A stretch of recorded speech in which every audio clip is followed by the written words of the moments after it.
ಮಾವಿನ ಮಾತಿನಲ್ಲಿ ಮಾವಿನ ಕತೆ.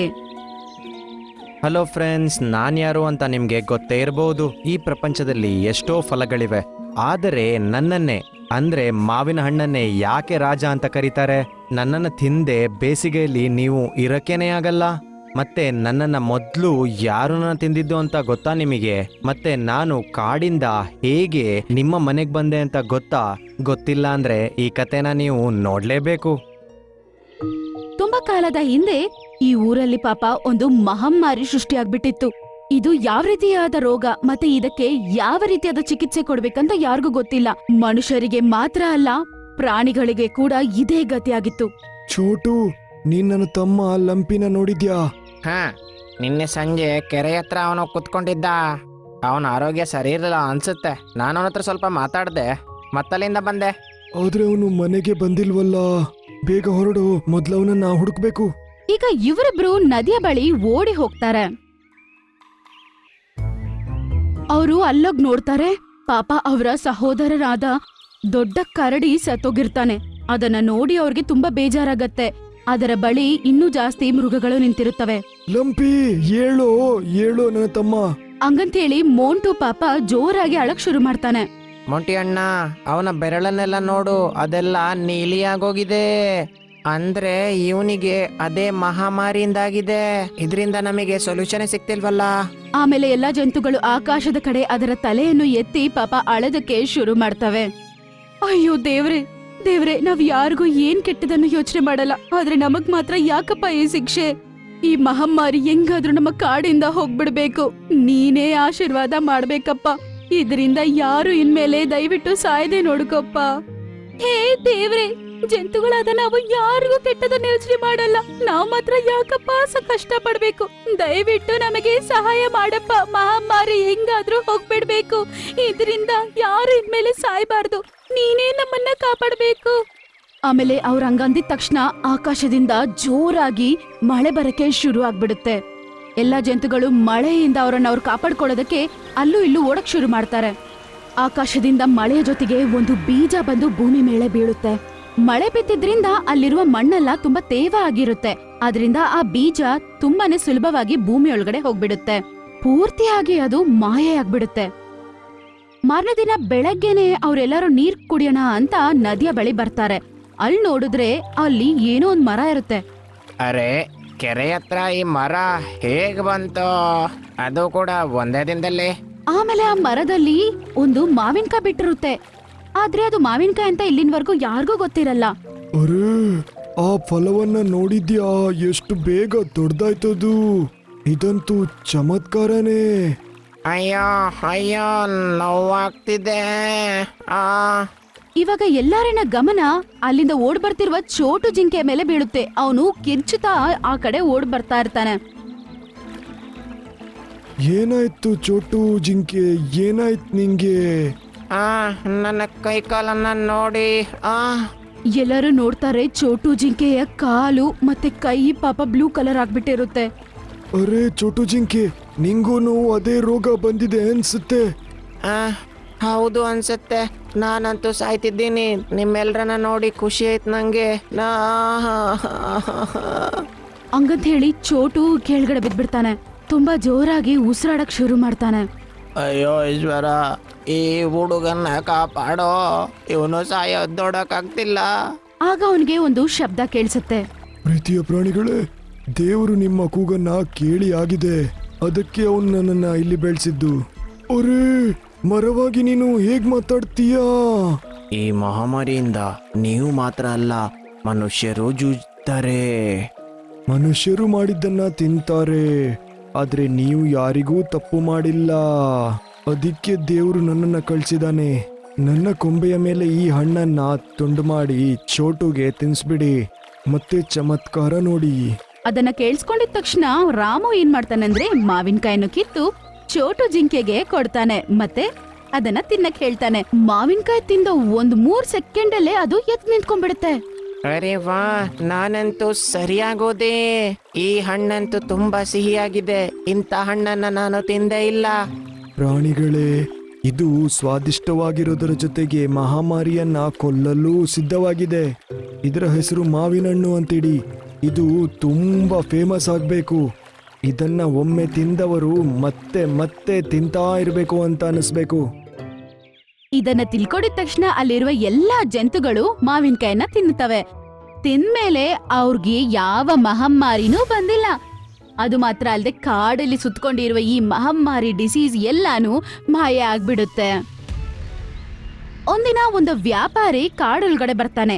ಅವನ ಭುಜದ ಮೇಲೆ ಒಂದು ಗಿಳಿ ಕೂತಿರುತ್ತೆ ಮತ್ತೆ ಕೈಯಲ್ಲಿ ಗೊಡ್ಡಲೆ ಇಟ್ಕೊಂಡಿರ್ತಾನೆ. ನಾನು ಹೇಳ್ತಿದ್ದೆ ಅಲ್ವಾ ನಿನ್ಗೆ, ಅದೇ ಮರ ಇದು. ಓ ಇದೇನದು?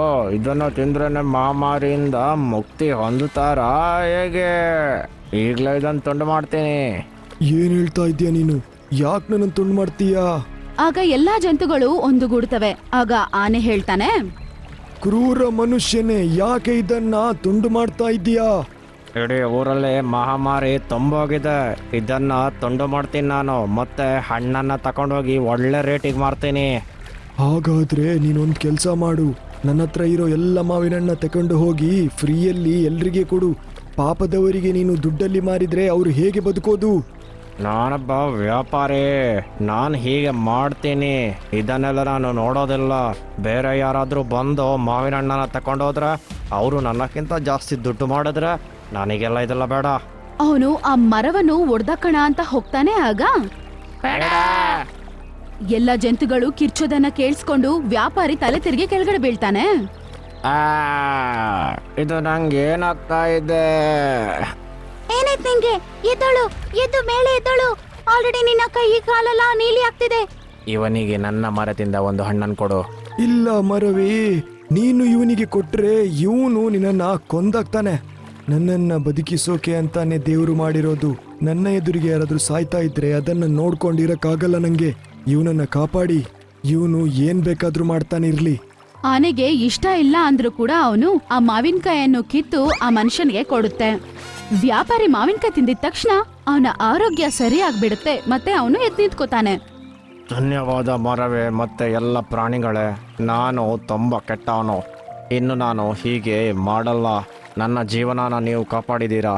ನನ್ನನ್ನು ಕ್ಷಮಿಸ್ಬಿಡಿ. ನಾನಿಲ್ಲಿಂದ ಹೋಗ್ತೀನಿ. ಇಲ್ಲ, ನೀನು ಹೀಗೆ ಹೋಗೋಂಗಿಲ್ಲ. ನೀನು ಬದುಕಿಬಿಟ್ಟೆ, ಆದರೆ ಬೇರೆಯವರು ಹೇಗೆ ಬದುಕೋದು? ಹೌದಲ್ವಾ?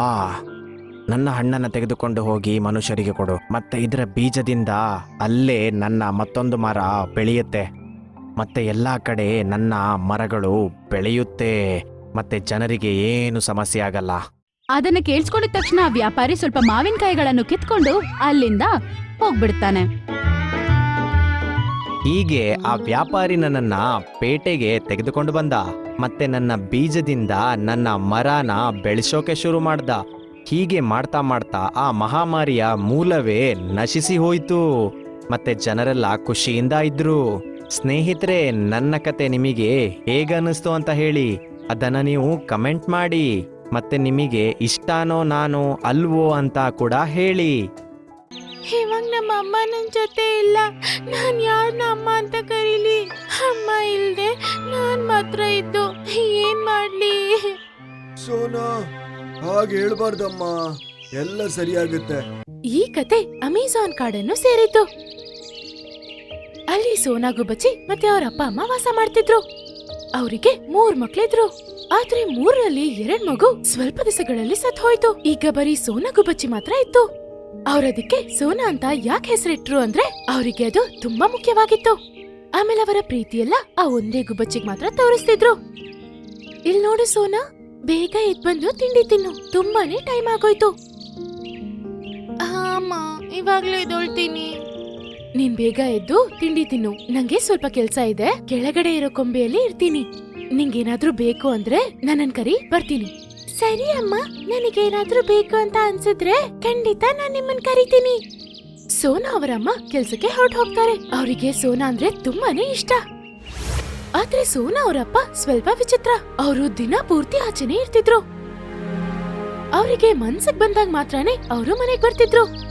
ಒಂದ್ ದಿವಸ ಸೋನಾ ಅವರಮ್ಮ ಸೋನಾನ ಮನೇಲೆ ಬಿಟ್ಟು ಧಾನ್ಯಗಳನ್ನ ತರಕ್ಕೆ ಆಚೆ ಹೋಗ್ತಾರೆ.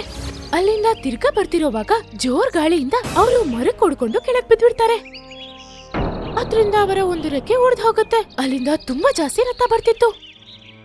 ಆಮೇಲೆ ಅವ್ರಮ್ಮ ಹೇಗೋ ತುಂಬಾ ಕಷ್ಟಪಟ್ಟು ಸೋನಾ ಹತ್ರ ಬರ್ತಾರೆ. ಅಮ್ಮ, ಇಲ್ಲಿ ಏನಾಯ್ತು? ಯಾಕೆ ಇಷ್ಟೊಂದ್ ರಕ್ತ ಬರ್ತಿದೆ? ನಿಮ್ಗೆ ಏನಾಯ್ತು ಹೇಳಿ ಅಮ್ಮ. ಮಗಳೇ, ಏನೂ ಆಗಿಲ್ಲಮ್ಮ, ನನ್ಗೆ ಸ್ವಲ್ಪ ಏಟಾಗಿದೆ ಅಷ್ಟೇ, ಬೇಗನೆ ಸರಿ ಆಗ್ಬಿಡುತ್ತೆ.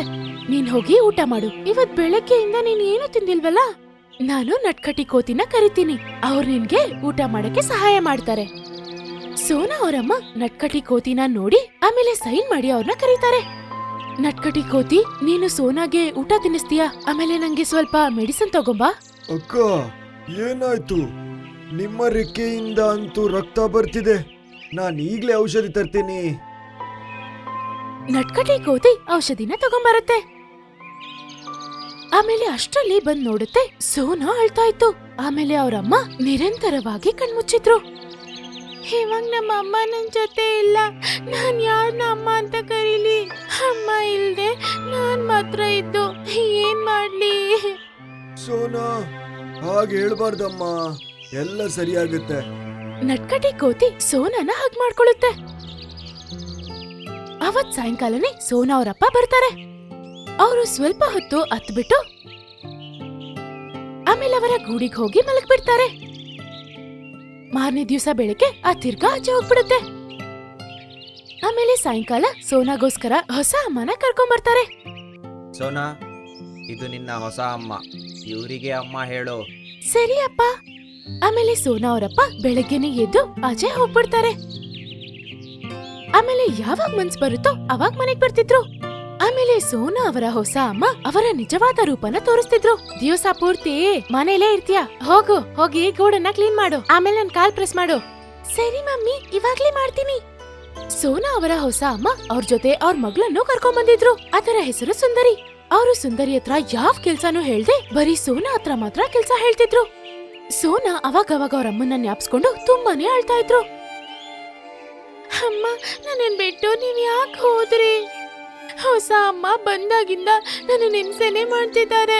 ಮನೇಲಿ ಎಲ್ಲಾ ಕೆಲ್ಸನೂ ನನಗ್ ಮಾತ್ರ ಹೇಳ್ತಾರೆ. ಆಮೇಲೆ ಅವ್ರ ಮಗಳನ್ನ ಮಾತ್ರ ರಾಜಕುಮಾರಿ ತರ ನೋಡ್ಕೋತಾರೆ. ಒಂದ್ ದಿವಸ ಸುಂದರಿ ಎಲ್ಲೋ ಆಚೆ ಹೋಗತ್ತೆ. ಅಲ್ಲಿ 3-4 ಪಿಜನ್ ಅದರ ಸುತ್ತ ಬಂದ್ಬಿಡತ್ತೆ. ಆಮೇಲೆ ಅದನ್ನ ಹಿಂಸೆ ಮಾಡಕ್ಕೆ ಶುರು ಮಾಡತ್ತೆ. ಆ ಕಡೆ ಸೋನಾ ಗೂಡು ಕಟ್ಟಕ್ಕೆ ಕಡ್ಡಿ ಹೊಡ್ಕೊಂಡ್ ಹೋಗ್ತಿತ್ತು. ಸೋನಾ ಇದನ್ನ ನೋಡತ್ತೆ. ಅರೆ ಸುಂದರಿ, ನೀನು ಇಲ್ಲೇನ್ ಮಾಡ್ತಿದ್ಯಾ? ಸೋನಾ, ನನ್ನನ್ನ ಕಾಪಾಡು, ಇವರೆಲ್ಲ ನನ್ನನ್ನ ಹಿಂಸೆ ಮಾಡ್ತಿದ್ದಾರೆ. ಸೋನಾ ಅವ್ರೆಲ್ಲರಿಗೂ ಭಯ ಪಡಿಸಿ ಅಲ್ಲಿಂದ ಸುಂದರಿನ ಕರ್ಕೊಂಡ್ಬಂದ್ಬಿಡುತ್ತೆ. ಮನೆಗ್ ಬಂದು ಸುಂದರಿ ನಡೆದಿದ್ದೆಲ್ಲ ಅವ್ರ ಅಮ್ಮಗೆ ಹೇಳತ್ತೆ. ಮಾ, ಇವತ್ತು ಸೋನಾನೇ ನನ್ ಪ್ರಾಣ ಕಾಪಾಡಿತ್ತು. ಇವತ್ ಮಾತ್ರ ಸೋನಾ ಇರ್ಲಿಲ್ಲ ಅಂದ್ರೆ ಆ ಪಾರಿವಾಳ ನನ್ನನ್ನ ಕೊಂದ್ಬಿಟ್ಟಿರೋದು. ಹೊಸ ಅಮ್ಮಗೆ ಇದನ್ ಕೇಳಿ ತುಂಬಾನೇ ನಾಚಿಕೆ ಆಗತ್ತೆ. ಇಷ್ಟೆಲ್ಲ ಸೋನಾನ ಕಷ್ಟ ಪಡಿಸಿದ್ರು ಸೋನಾ ಅವ್ರಿಗೆ ಸಹಾಯ ಮಾಡಿದ್ದಾರೆ ಅಂತ. ಸೋನಾ, ದಯವಿಟ್ಟು ನನ್ನ ಕ್ಷಮಿಸು. ಇನ್ಮೇಲೆ ಯಾವತ್ತೂ ನಾನ್ ನಿನ್ಗೆ ಅಷ್ಟು ಕೆಲ್ಸ ಕೊಡಲ್ಲ. ಆಮೇಲೆ ನಿನ್ ಜೊತೆ ಇನ್ಮೇಲೆ ಸುಂದರಿನೂ ನಿನ್ ಕೆಲ್ಸದಲ್ಲಿ ಸಹಾಯ ಮಾಡ್ತಾಳೆ. ನಾನ್ ಮಾಡಿದ್ದನ್ ನೆನ್ಸ್ಕೊಂಡ್ರೆ ನನಗ್ ತುಂಬಾ ಅಸಹ್ಯ ಅನ್ಸುತ್ತೆ. ಇಲ್ಲಮ್ಮ, ನೀವು ಹಳೆ ವಿಷಯಗಳನ್ನ ಮರ್ತ್ಬಿಡಿ. ಆಮೇಲೆ ನಮ್ಮಮ್ಮ ನನ್ಗೆ ಒಳ್ಳೆ ಸಂಸ್ಕಾರನ ಕಲ್ಸಿದ್ದಾರೆ. ನಾನ್ ನಿಮ್ಗೆ ಯಾವತ್ತೂ ಕೆಟ್ಟದ್ ಮಾಡಲ್ಲ. ಇದನ್ ಕೇಳಿ ಹೊಸ ಅಮ್ಮ ತುಂಬಾ ಖುಷಿ ಆಗ್ತಾರೆ. ಆಮೇಲೆ ಅವರಿಗೂ ಸೋನಾ ಅಂದ್ರೆ ತುಂಬಾ ಇಷ್ಟ ಆಗ್ಬಿಡುತ್ತೆ. ಆಮೇಲೆ ಸೋನಾ ಜೊತೆ ಸೇರ್ಕೊಂಡು ಸುಂದರಿನೂ ಮನೆ ಕೆಲ್ಸ ಮಾಡ್ತಿತ್ತು. ಹೊಸ ಅಮ್ಮ ಸೋನಾನು ಅವರ ಸ್ವಂತ ಮಗಳ ಹಾಗೆ ನೋಡ್ಕೋತಾ ಇದ್ರು.